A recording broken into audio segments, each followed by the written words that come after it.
My name is Gary Engler, E-N-G-L-E-R.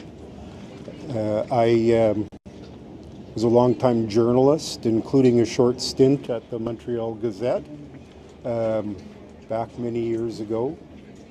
And Yves is my son. I've written out a statement because I have very strong emotions about what's going on. The charges against my son are absurd.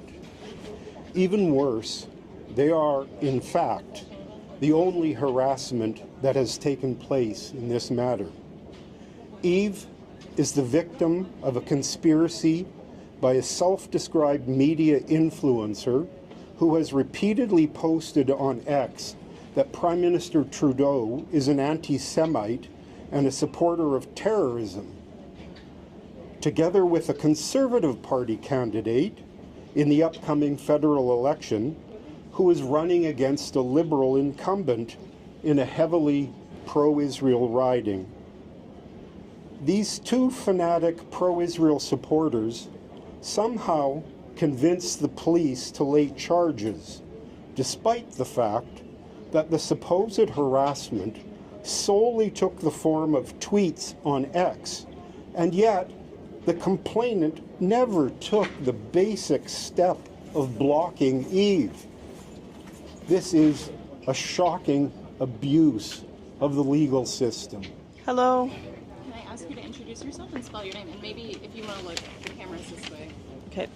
Hi, my name is Bianca Magenyi. I'm Yves' wife and mother of his children, journalist, nonprofit worker, activist, and I live in Montreal. Yeah. So I prepared a statement today. I just want to thank everybody also for just coming out here to support Yves. My husband, Yves Engler, is a dedicated author. He's a father of 2 young children. He's an honorable man. And he's currently being detained under charges that we firmly believe are unjust. And his alleged offense stems from expressing his anti-war positions, his anti-genocide stances, and advocating for Palestinian rights on social media. Notably, Yves has never directly contacted his accuser. Rather, he has consistently championed the importance of open dialogue on critical issues such as Zionism and anti-war activism and just foreign policy, and these are public matters that warrant discussion and not repression. His current detention appears to be politically motivated and aimed at silencing dissenting voices. And so we're urging the authorities to recognize the fundamental right to free speech that has been violated in this case and to release Yves immediately.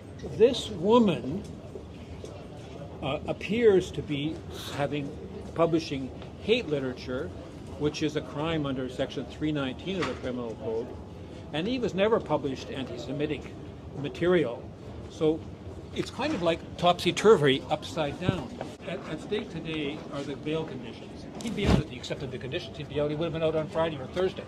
He does not accept not to talk about these issues in public. Forget the police issue, woman. That's another issue.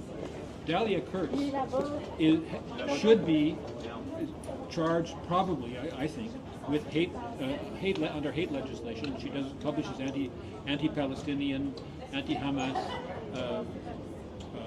in her Twitter. She says she has 6 million followers, or someone said 30 million, I don't know.